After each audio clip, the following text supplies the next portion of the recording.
Welcome back to Open Minded. Today I'm joined by one of my best mates, Aaron Hicklin, who also ran the marathon that Jacob did with us, who you saw last week. So first question, Aaron, what motivated you to run the marathon? Well, so I've never done it before, kind of new to running when I signed up, got peer pressured, one of the reasons really. Another reason, just a mental challenge, innit? I thought I could never do it, struggled with 5k to begin with, so marathon was like a big step up in it. Did it was awful, probably not going to do one again because my legs were written off for about a week, but well, it's a bragging rights mostly, innit? You can put it on your Insta, brag on Strava, become one of them running tryhards, as you say. Yeah, doing a part run tomorrow. When you were running the marathon, what would you say you struggled with the most mentally? Well, to begin with, it was quite nice because we're all running together. It's like a little group, like the Kenyans. But when it got to like probably 16, 17 miles left, I was trying to convince myself that I'd not done as much as I had. So when I was about 16, 17 miles in, my legs were going, like everything was all right. Your lungs and that don't really give out because you're running quite slow. But when it got to that, my legs were written off, and I was convinced myself at like 16 miles in, I've got 10 miles left, but I'd only convinced myself I'd done a 5k. So I was kind of reverse psychology, kind of myself, tricking myself. But the best thing was that got me over that, it's horrible, was speaking to other people that were doing it. I ran a couple miles with this guy, and he was telling me that, I've not done enough training, I don't think I'll finish it. And I was just kind of like bouncing off him almost, saying, well, just do it, mate. It's only one day of pain, and then you got the rest of bragging rights. But yeah, speaking to people, I was speaking to this old woman, she was like 70, she dusted me about mile 20, and I was like, oh, damn, if she can do it, then I can surely do it. I mean, that's a good way to do it, actually, looking at other people around you for inspiration. I remember seeing someone in jeans who was ahead of me, and I was thinking, okay, yeah, fair enough. Well. Yeah. But in terms of your running, and with the marathon training and the actual run itself, is there anything you learnt about yourself through that journey of training and completing it on the day? Well, yeah, I actually learnt that I can kind of do things when I put my mind to it. It kind of helps, like almost academically as well with uni work.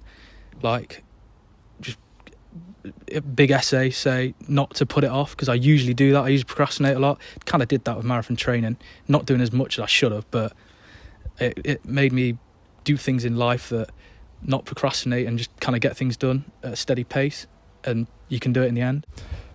Have you got any plans for the future with exercise or anything? Like you say, you just said how doing the marathons made you realise you can do things which you never thought you'd be able to do. So have you got any future plans after running the marathon? Yeah, well, we're doing the Robin Hood Half in like about a month, straight off of freshers, so it'll be quite rough. But yeah, doing the Robin Hood Half, it's good though, because it gets you fundraising. It's like, you can do things for charities and stuff. It makes yourself feel better. It's almost like altruism. Do you know that? It's where like you do better things for other people, and it kind of makes you feel better about yourself. And yeah, well, I try and go to the gym. I've committed slacking. I went once yesterday, but I'm going to go after this. When you said that you were telling yourself that you would run a shorter distance than you actually had on the marathon, I'm trying to understand it, because in my head I'm thinking, if you're telling yourself you've only run a 5k when you've actually run about 16k, surely that's harder, because then you feel like you've still got a lot more to go. So I'm trying to understand that. Like, what was the reasoning behind that? What is the reverse psychology behind that? It's basically like tricking myself when I'm thinking I've got nothing left in the tank, but I'm forcing myself to think that I've got a longer distance to go. So I'm almost like forcing myself to gain energy and stuff. I was just like, basically like motivating myself. But I had no headphones, so I couldn't even listen to music. So that kind of made me speak to other people and just like talk. It's like a social event, really. It's like going to the pub, but you're kind of running. Is there something, I know I asked you, is there something you learnt about yourself, but looking back on doing the marathon, is there any particular moment when either you were training or you were running on the actual day where you went, you know what, I'm actually proud of myself for doing this, and you had that realisation of like, I can do more than I think I'm capable of?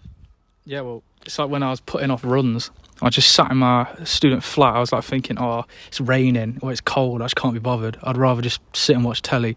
But just getting up and doing it made me think, I can do it, instead of like procrastinating like I usually did, thinking like, I'll just put it off, I'll do it tomorrow. But then tomorrow comes and it's the marathon. So now, after doing the marathon, have you found, let's say you're in the gym or you're doing uni work, have you found in those sort of moments maybe there's another rep you're pushing yourself to do? After doing the marathon, do you feel like in your life now you're more able to push yourself in times when you feel like you couldn't after completing such a big achievement?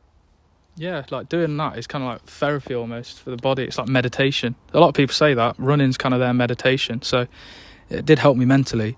But then after it, I was like, I'll have a break from running. I didn't run for like weeks, but then I'm slowly getting back into it now. And it's just like coming back to me because I hated it for a month or two ago. I was like, I can't be bothered to do any more running. But now I'm kind of like getting the love for it almost, where you kind of like keep pushing yourself, getting PRs. I PR'd in the 10K when I was doing my training like a couple of months ago. So yeah.